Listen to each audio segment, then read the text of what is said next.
berimajinasi. Dan terus terang saya tidak bisa jawab.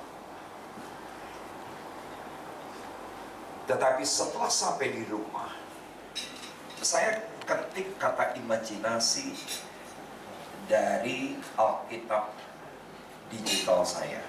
Dan Anda tahu, tidak ada satupun kata kali pun satu kali muncul kata imajinasi dalam Alkitab bahasa Indonesia. Tidak ada. Saya bisa seperti setuju bahwa orang Kristen tidak boleh berimajinasi, karena imajinasi ternyata tidak pernah muncul dalam Alkitab LAI. Tidak ada satupun Alkitab bahasa Indonesia menuliskan kata ini. Tetapi penasaran, dan saya akhirnya selidiki bahasa asli dari Alkitab. Dan semua Anda tahu saya melayani untuk pelayanan LGF ini sudah 5-6 tahun terakhir. Bersama dengan saudara setiap pagi ada di tempat ini. Anda tahu saya punya kebiasaan kalau baca Alkitab baca 7-8 terjemahan lain. Karena saya tidak pernah sekolah teologi ya, karena saya tidak pernah sekolah Alkitab, jadi saya selalu eksplorasi. Kalau perjanjian lama itu Ibrani, perjanjian baru itu Yunani, dan saya selalu baca 7-8 referensi yang lain. Dan ternyata ditemukan kata imajinasi menurut bahasa aslinya 20 kali dalam Alkitab. Ini menarik. Saya temukan King James 20 kali, NIV 20 kali, New King James 20 kali, Amplified Bible 20 kali. Karena cuma 20 ayat, Pak, jadi saya baca semuanya, mumpung cuma 20. Dan ternyata dari 20 kali kata imajinasi, 18 kali negatif, hanya 2 kali positif. Nah, kalau Anda tanya sekarang, bahasa Indonesia menuliskan apa? Alkitab bahasa Indonesia menuliskan sebagai akal budi. Alkitab bahasa Indonesia menuliskan sebagai hati. Alkitab bahasa Indonesia menuliskan sebagai perasaan. Alkitab bahasa Indonesia menuliskan sebagai pikiran. Padahal kata dalam bahasa aslinya adalah imajinasi. Jadi saya memberanikan diri berkata, imajinasi adalah sesuatu yang sangat biblical, sesuatu yang sangat alkitabiah. Dan bagi Anda yang tertarik mencatat, silahkan catat. Menurut kamus, menarik, arti imajinasi adalah daya cetak. Imajinasi bukan angan-angan, karena angan-angan tidak punya daya cetak. Imajinasi bukan fantasi, karena fantasi tidak punya daya cetak. Mungkin ada di antara Anda yang berbisnis sebagai kontraktor, setuju nggak dengan saya? Yang Anda bangun bukan fantasi dari arsitek, tapi imajinasi dari arsitek. Nangkep nggak saya di sini? Oke. Imajinasi bukan fantasi. Imajinasi itu bukanlah angan-angan. Imajinasi bukanlah bayang-bayang. Imajinasi menarik sekali. Yang pertama, langsung dicatat, artinya adalah daya cetak. Dan arti yang kedua dari imajinasi adalah kita bisa melihat yang mata tidak bisa lihat. Ini menarik.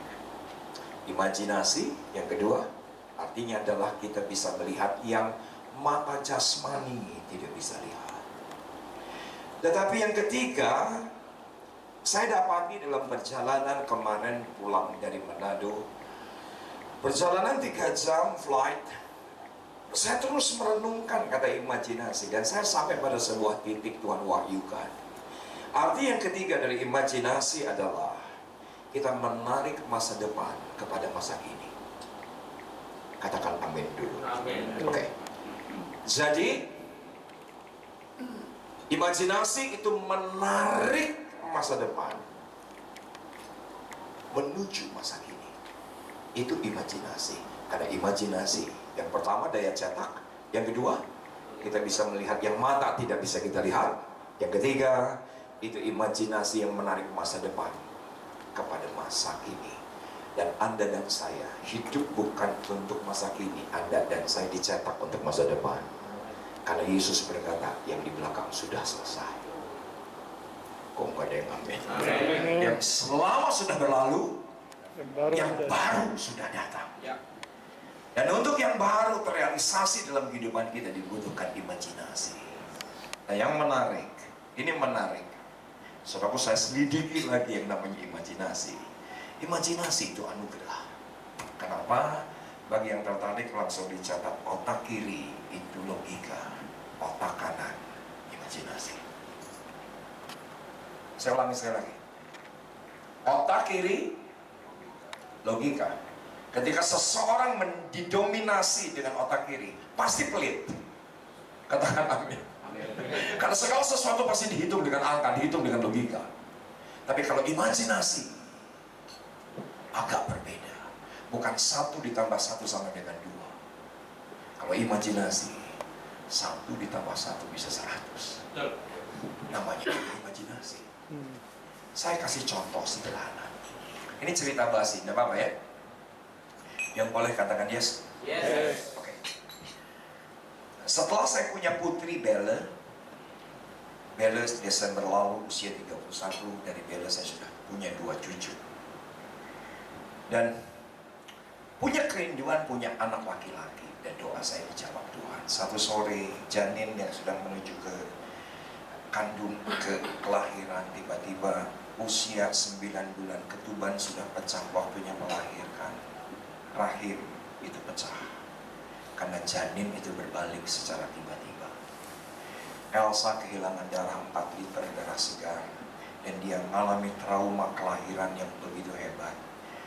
Dan ketika Elsa masih dalam keadaan koma, dokter angkat janin Esra, anak kedua saya. Jantung sudah gagal, ginjal sudah tidak berfungsi, karena 30 menit dia makan kotoran yang dalam perut ibunya, karena rahimnya pecah. Dibawa ke rumah sakit Harapan Kita, dan Elsa tidak tahu. Besok paginya ketika Elsa tersadar, dia tanya, mana bayi yang saya lahirkan kemarin? Semua kompakan, Pak. Tidak ada yang memberitahukan, anak kami Esra sudah meninggal. Dan selalu dia tanya, mana Esra?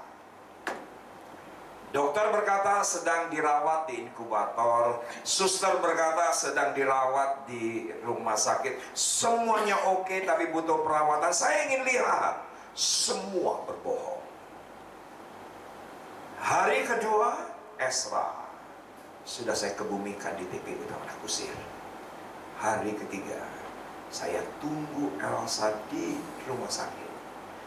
Jam 8 pagi tiba-tiba dia bangunkan saya. Dia bilang begini, Pak, saya sekarang tahu semua orang berbohong.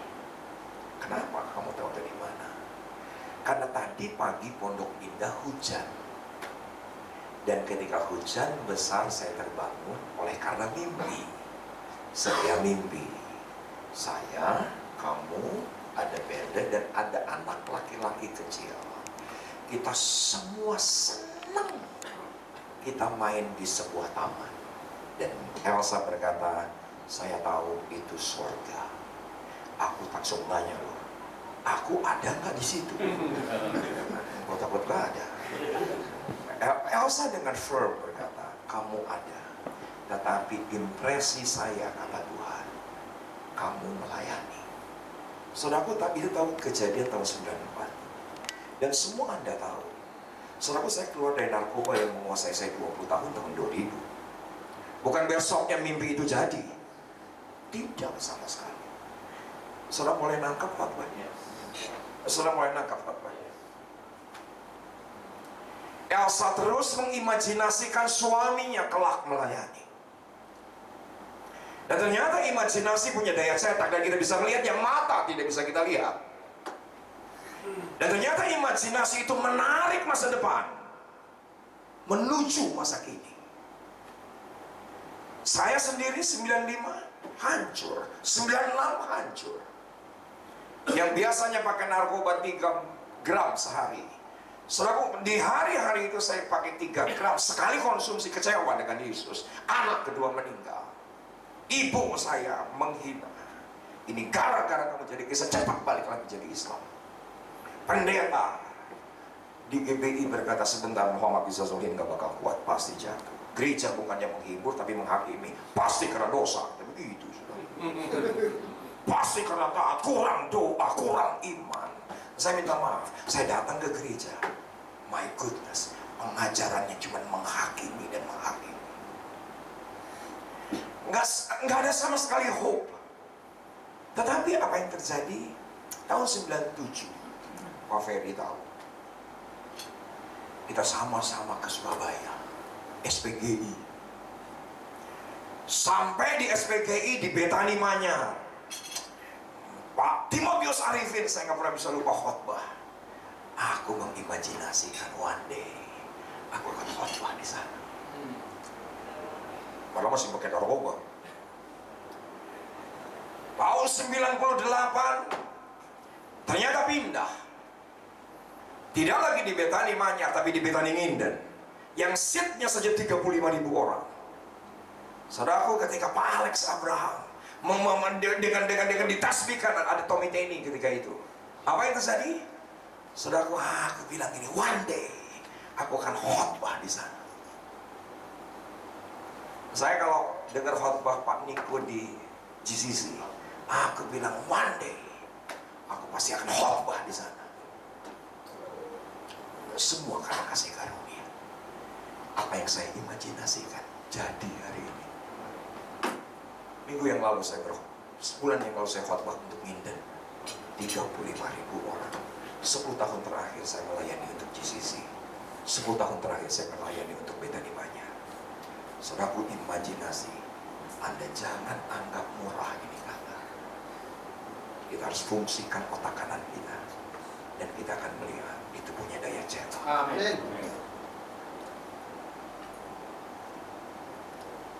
Kita bisa melihat apa yang mata tidak bisa lihat. Dan imajinasi menarik masa depan menuju masa kini. Itu dahsyat. Dan itu adalah porsi yang Tuhan berikan dalam kehidupan kita. Katakan amin. Karena ada porsi Tuhan dan ada porsi kita. Setuju dengan saya? Oh iya, ada porsi Allah dan ada porsi kita. Porsi Tuhan apa? Iman. Porsi kita apa?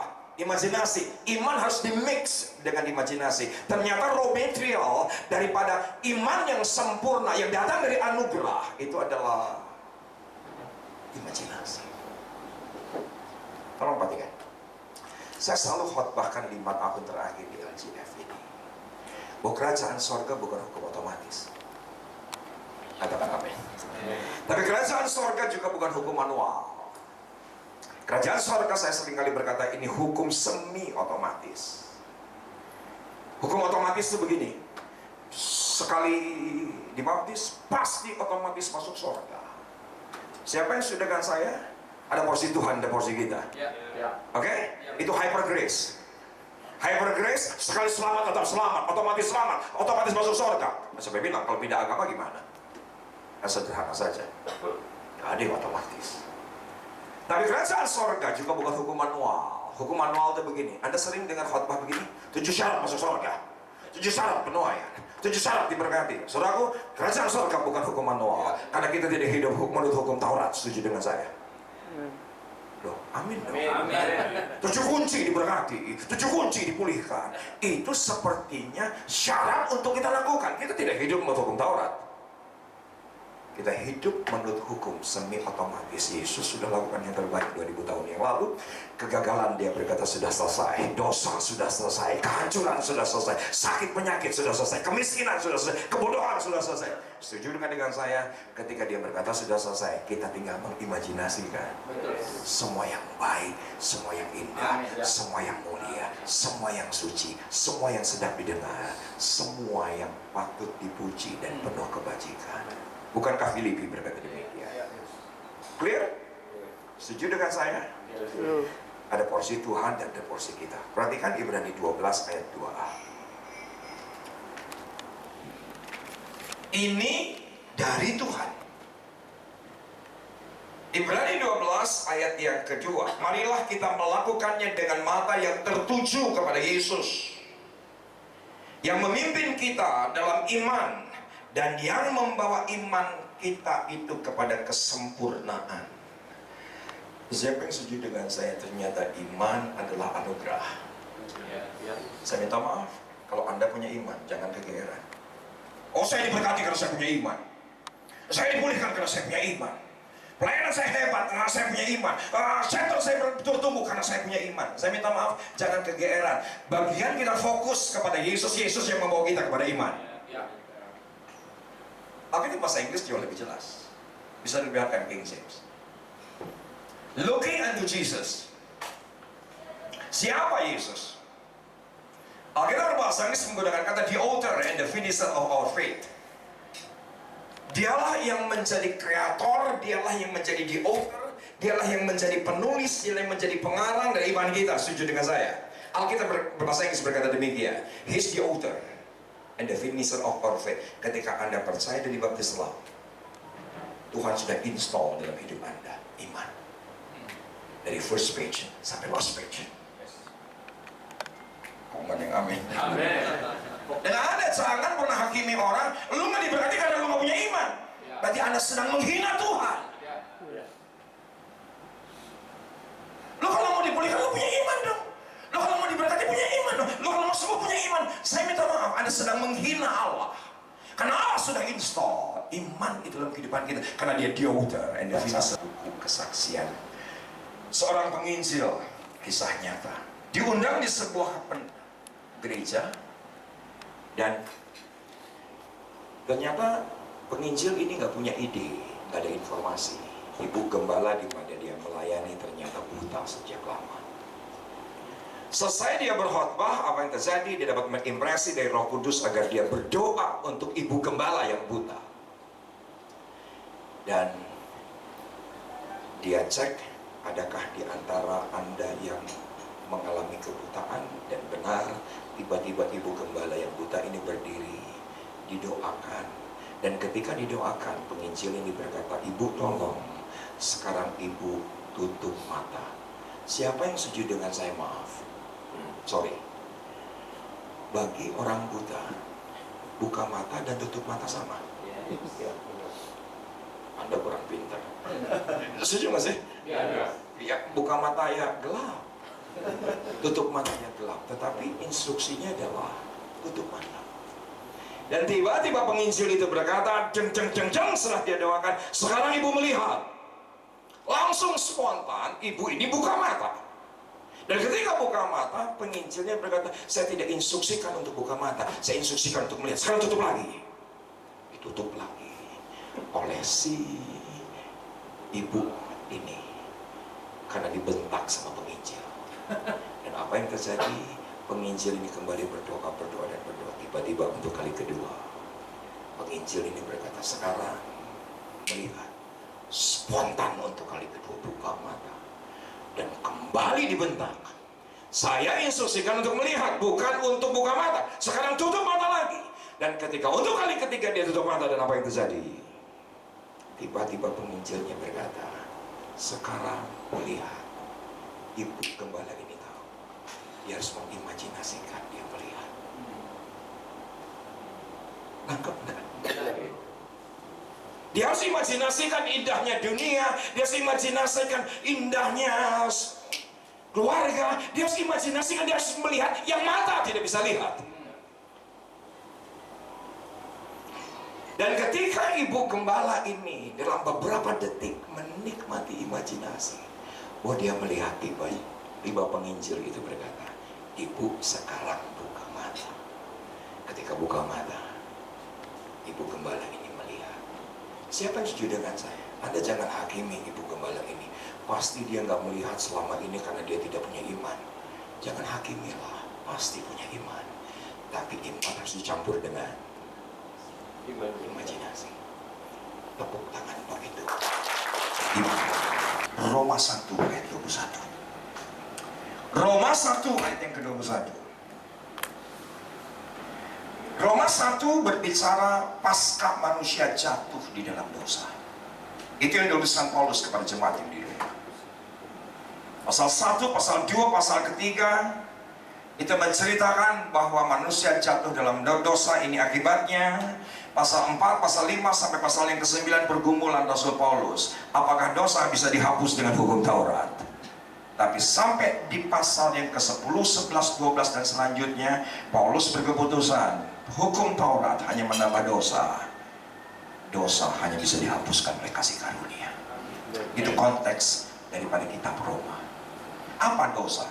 Supaya keren, supaya Anda bilang begini, ini pendeta khotbahnya keren nih.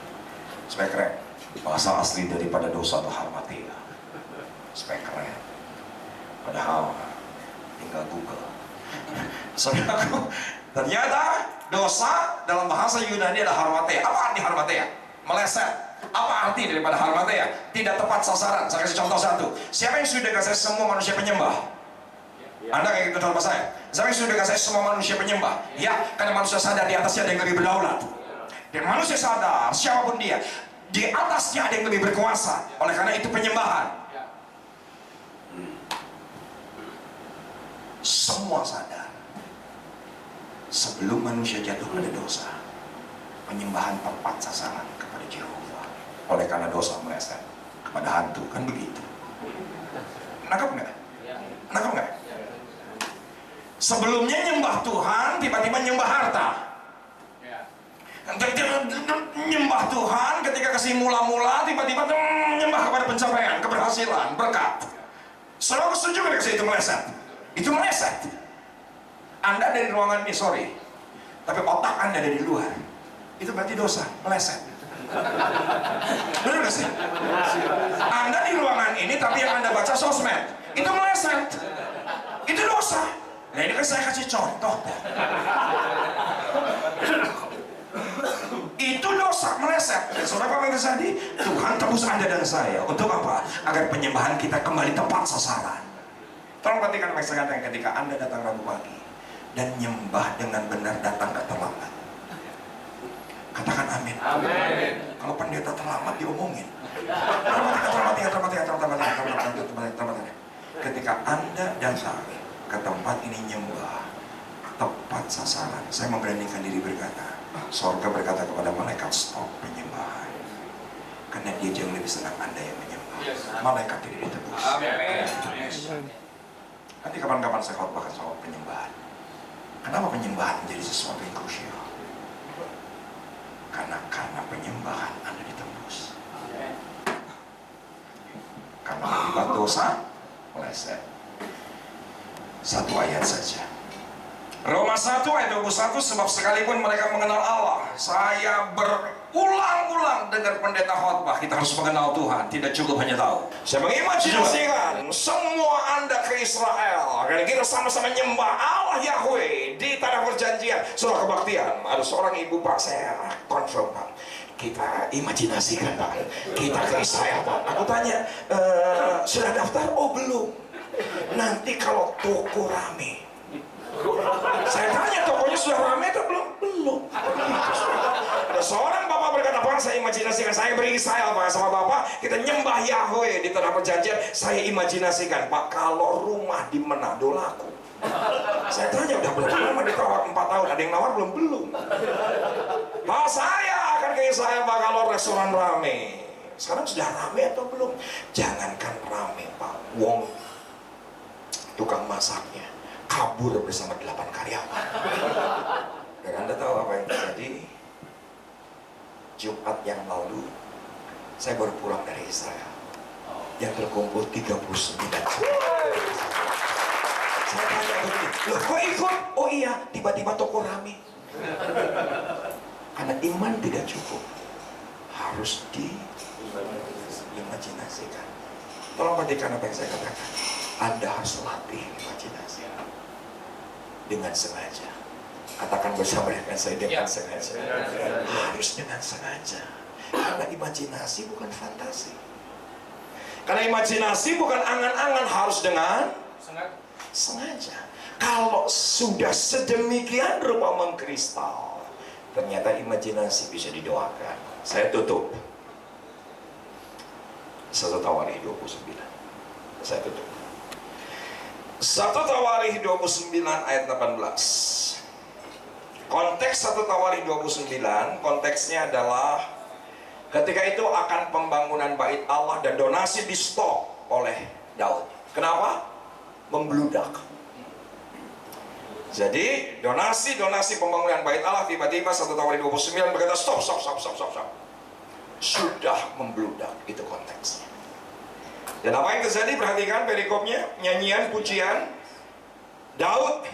Tapi menurut saya ayat yang ke-19, ayat yang ke-18 ini bentuk doa. Ya Tuhan, Allah Abraham, Ishak dan Israel. Siapa yang sudah dengar saya ada impresi bentuk doa? Ya nggak sih? Yes. Ya Allah, Allah Abraham, Ishak dan Israel, bapak-bapak kami, peliharalah untuk selama-lamanya kecenderungan hati umatmu yang demikian ini. Yang demikian apa? Yang suka memberi. Yang demikian apa? Yang suka menabur. Yang demikian apa? Yang suka mementingkan kepentingan Tuhan dibandingkan kepentingan sendiri. Dia berdoa agar kecenderungan hati ini selalu ada pada umat Tuhan. Tapi ternyata perhatikan Alkitab berbahasa Inggris. Keep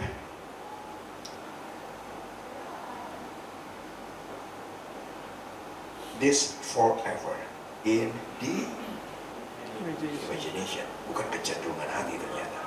Tapi kalau berbahasa Inggris menggunakan kata kecenderungan imajinasi.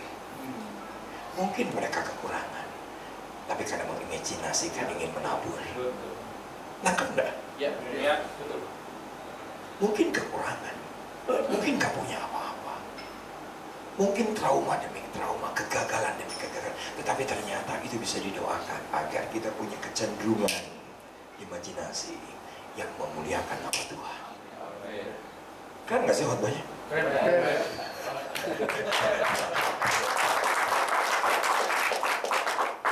Nah, Oktober yang lalu saya dinner bersama dengan mantu, dengan cucu, dengan keluarga.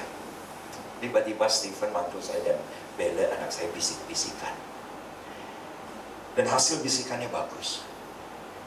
Bella berkata, Mama bulan November ulang tahun, dan aku dan Bella ada tabungan untuk nanti akhir tahun aku mau kasih kado Mama ulang tahun liburan ke Jepang. Elsa langsung bilang begini, tidak mau, Jepang mahal. Aku langsung bilang confirm, Jakarta indah kalau lebaran, Jakarta indah kalau tahun baru, karena semua orang mudik. Betul ada saudara. Saya jauh lebih senang Pak liburan itu di Jakarta. Saya minta maaf, saya bosan terbang. Saya bosan boarding, saya bosan delay, saya bosan airport. My goodness, saya bosan, luar biasa bosannya. Jadi saya jauh lebih senang di Jakarta. Dan ketika Elsa berkata mahal, aku bilang confirm, kita liburan di Jakarta. Apa yang terjadi? 2 hari kemudian kita doa pagi bersama-sama. Tiba-tiba selesai doa pagi, Elsa bilang begini, Pak, aku akan telepon Bella dan Stephen. Kamu ngapain? Confirm, kita liburan ke Jepang. Nah, kamu kan bilang katanya mahal, nanti Tuhan yang mencukupkan. Begitu saja.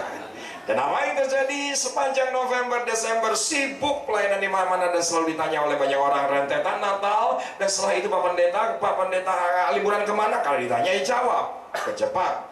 Pak Pendeta sama siapa? Dengan 2 cucu, anak 4 tahun dan anak 2 tahun. Sekarang saya baru tahu kenapa Bella dan Stephen rancangkan liburan untuk kami, karena 2 tahun yang lalu mereka ke Jepang bawa Kela usia 4 tahun, sekarang bawa Kenneth usia 2 tahun. Saudara, skenarionya adalah biar papa dan mama yang jaga. Itu saudara. Nah, itu kan konspirasi Pak. Daripada aku bayar, suster mendingan papa dan mama tuh yang jaga toh. Sekalian liburan, namanya juga skenario. Dan apa yang terjadi? Anda akan sampai stage ini nanti one day. Dan apa yang terjadi? Saudara, saya imajinasikan Jepang menyenangkan. Saya mulai latih. Saya imajinasikan Jepang hangat, katanya 2 derajat. Saya imajinasikan Jepang murah. Nggak tahu caranya? Lu kata ini, yang penting diimajinasikan. Ujian pertama, hari pertama, Aku duduk paling kanan, Elsa paling kiri. Yang dapat jatah aku adalah Kela, usia 4 tahun. Duduk di pesawat sama emak bapaknya dikasih animo supaya tidur 8 jam. Dan Anda tahu, Kela tidur di pahaku kepalanya, kakinya di Elsa. 8 jam tidur. Apa yang terjadi? Sayang cucu kan nggak gerak 8 jam. Anda one day akan sampai pada stage ini. Beneran Kang? Saudaraku, manteng mau gerak dikit saja takut Kela bangun. Coba kalau anak perlu sana begitu saudaraku ya kan. Coba kalau cucu manteng 8 jam. Turun di Osaka, Steven bilang begini, gimana Pak? Perjalanan menyenangkan? Sangat menyenangkan sih. Hari Senin, Selasa, hari pertama, kedua, ketiga, keempat, saya nikmati setiap detik main sama cucu. Walaupun 4 derajat, hari kelima Pak, saya dapat WA dari seorang ibu. Pak Pendeta ada di Tokyo. Benar. Saya mau pulang ke Surabaya. Jadi ada satu keluarga jemaat Bethany Nginden, sahabat kami bertahun-tahun karena melayani di Bethany Nginden sudah lama. Apa yang terjadi? Saudaraku, saya mau pulang ke Surabaya. Boleh nggak titip sesuatu nanti Pak sampai di Jakarta kirim ke Surabaya? Aku bilang oke, karena teman. Aku ngomong sama Bella, Steven itinerary besok kita ke hotel dulu ambil titipan. Anda tahu Bella dan Steven bilang, jangan. Dari orang yang paling dekat pun kalau dari luar negeri jangan dapat titipan narkoba. Kata begitu. Hati-hati Pak, itu haram. Dikasih contoh, Jeffrey Rahmat mau terbang dari Amsterdam ke Jakarta, dititipin oleh full timer GPCC narkoba. Dan apa yang terjadi? Itu menurut kesaksian banyak orang. Jangan Pak. Aku cuma mikir gini, masa iya nih ibu masukin jeplosin gua ke penjara. Jadi gini aja Pak, sekarang yang mau dititipin fotoin, difotokin, dang. Gua lihat fotonya, Anda tahu yang dititipin apa? Gunting kuku. Wah iya benernya jelema Surabaya liar, bener teh seraku. Gunting kuku bawa sorangan bener teh. Pakai nitipin ke pendeta. Tapi karena udah ngomong iya, apa yang terjadi? Besoknya kita datengin itu hotel sampai di concierge. Saudaraku, ternyata itu bingkisan besar segede ini. Aku foto, send ke Surabaya. Bu, sudah kami terima. Kayak Altelkom, terima. Apa yang terjadi? Tolong dibuka pelan-pelan Pak Pendeta. Aku dalam hati emang gue mau buka. Kita nggak tahu isinya apa. Dan ada tahu apa yang terjadi ketika saya buka? Yang paling atas, sambal burudi. Jadi mungkin keluarga ini Surabaya 2 minggu di Tokyo, dia pikir makan sushi enak dicampur sambal burudi. Jadi karena nggak enak, sisa daripada dibawa pulang ke Surabaya, biar Pak Pendeta yang makan. Nah gue juga kan nggak cocok sashimi hitam sama burudi. Saudara bawanya emping, bawanya keripik, bawanya kacang. Dan tiba-tiba dia berkata, hati-hati Pak Pendeta yang paling bawah. Ketika dia typing kan, aku lihatin ini orang mau nge-type apa gitu kan. Ketika typing, pokoknya Pak Pendeta yang bawah hati-hati. Ketika aku buka yang paling bawah, amplop segepok yen. Dan besoknya Elsa bilang, dia belanja baju, dia belanja sepatu, dia belanja. Aku bilang, katanya Jepang mahal, kenapa kamu belanja? Murah, uangnya yang kemarin. Nah, Anda harus pintar. Ternyata Jepang menyenangkan Pak. Ternyata Jepang murah. Karena apa yang imajinasikan itu yang merealisasikan. Karena imajinasi punya daya cetak. Imajinasi kita bisa melihat yang mata tidak bisa lihat. Imajinasi kita menarik masa depan kepada masa kini. Jepang menyenangkan. Saya tanya, kenapa kamu beli sepatu? Katanya mahal. Murah. Uangnya dari mana? Kemarin. Hari ke-6, 7, 8, 9 menyenangkan. Hari ke-9 tinggal 3 jam check-in counter Haneda Airport.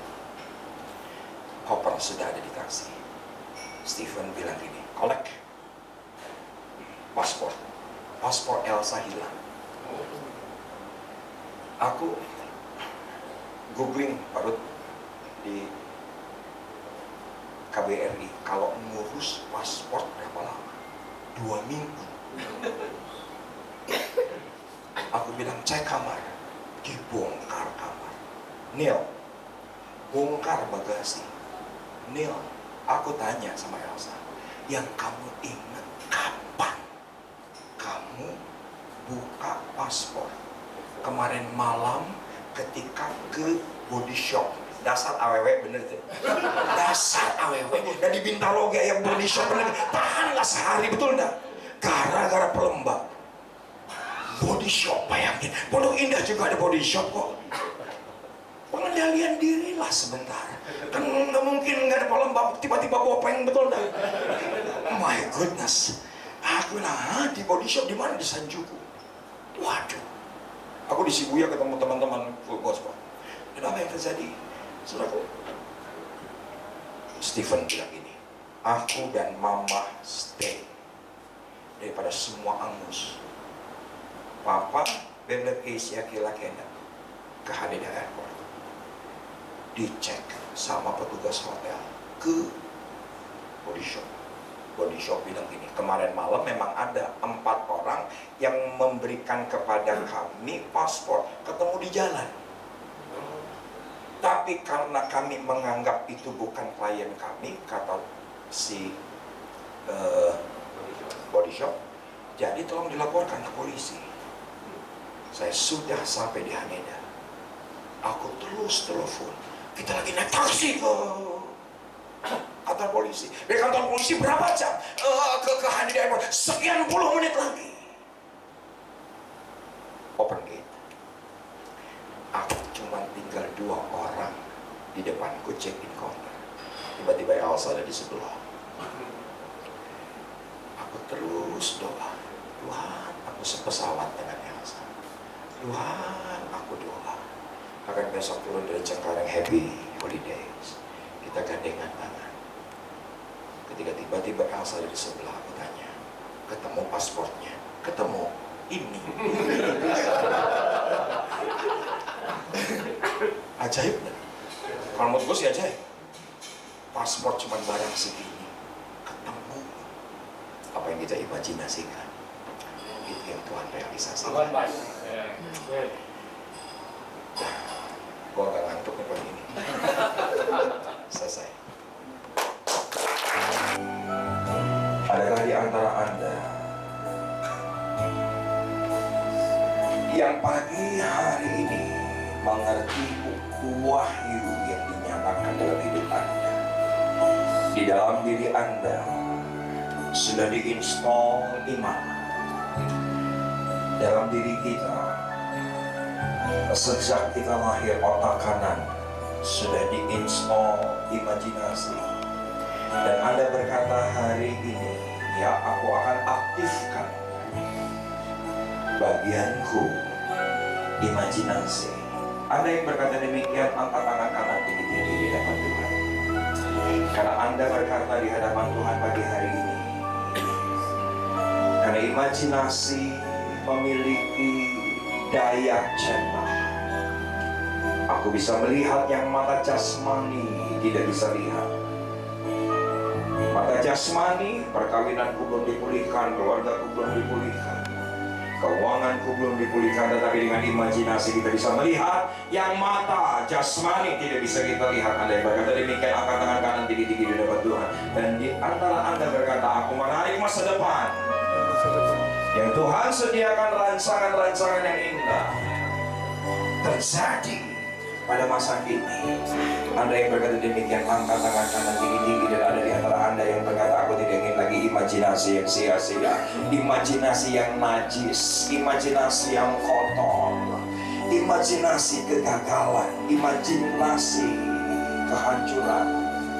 Anda berkeputusan dengan sengaja untuk mengimajinasikan semua yang baik, semua yang kudus, semua yang suci, semua yang dahsyat, semua yang hebat, semua yang patut dipuji, semua kebajikan. Ada yang berkata demikian, angkat tangan kanan tinggi-tinggi di hadapan Tuhan.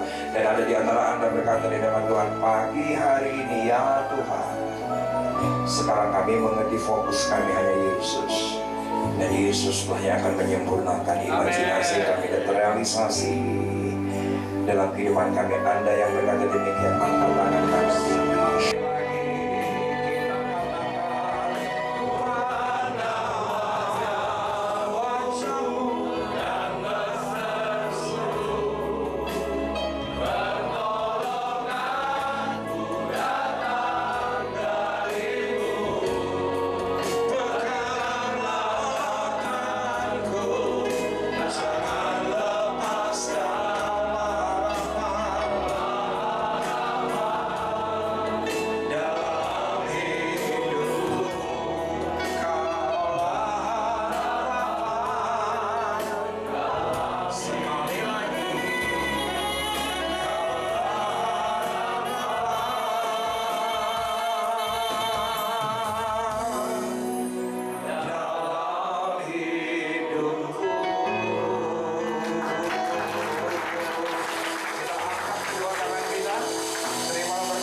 Karunia berlimpah-limpah dari Allah Bapa dan Roh Kudus dan Yesus Kristus menyertai kita, doa masuk kita, menyertai makan pagi kita, fellowship kita, dan sepanjang hari ini dahsyat hebat.